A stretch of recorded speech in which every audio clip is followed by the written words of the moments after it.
বাইকের তেল পড়ার সমস্যা দেখেন খুব সহজে সমাধান করে দিব, খুব অল্প টাকা খরচে দেখেন এটা ঠিক করে দিব। এটা মূলত প্রাথমিক ট্রিটমেন্ট। এই প্রাথমিক ট্রিটমেন্ট এই প্রসেসে আপনারা যদি করেন তাহলে দেখবেন যে বাইকের তেল পড়ার সমস্যা অনেকটা ভালো হয়ে যাবে। তো দেখেন আমরা যে প্রসেসগুলো দেখাবো সেই প্রসেসে আপনারা কাজ করবেন। এই যে দেখেন আমরা পাইপটা সুন্দর করে কেটে ফেল দিয়ে দেখেন এখানে আমরা সুন্দর করে কার্বোরেটরটা একটু ওয়াশ করে দেবো। দেখেন কার্বোরেটর না খুলে এটা ওয়াশ করা যায়।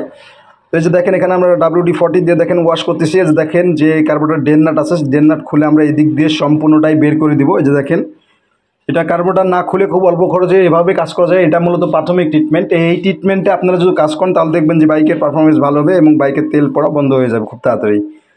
তো দেখেন এটা খুব সহজে আমরা করে দিয়েছি। দেখেন এখানে একটা ফিল্টার যোগ করে দিয়েছি। এবার আমরা এটা কমপ্লিট করে লাগিয়ে দেখিয়ে দিব এটা দিয়ে আর তেল পড়ে কিনা। এটা মূলত প্রাথমিক ট্রিটমেন্ট। এই ট্রিটমেন্টে যদি কাজ না হয় তার পরবর্তীতে আপনারা কার্বোরেটর খুলে ভিতরে যে পিনটা আছে পরবর্তী ভিডিওতে আগের যে ভিডিওগুলোতে আমরা দেখাইছি যে পিন চেঞ্জ করবেন সেটা করে নিতে পারেন। তো দেখেন এই প্রসেসে কাজ করলে মূলত 700 টাকার মতো বেঁচে যায়। অরিজিনাল পিনের দাম 700 টাকা।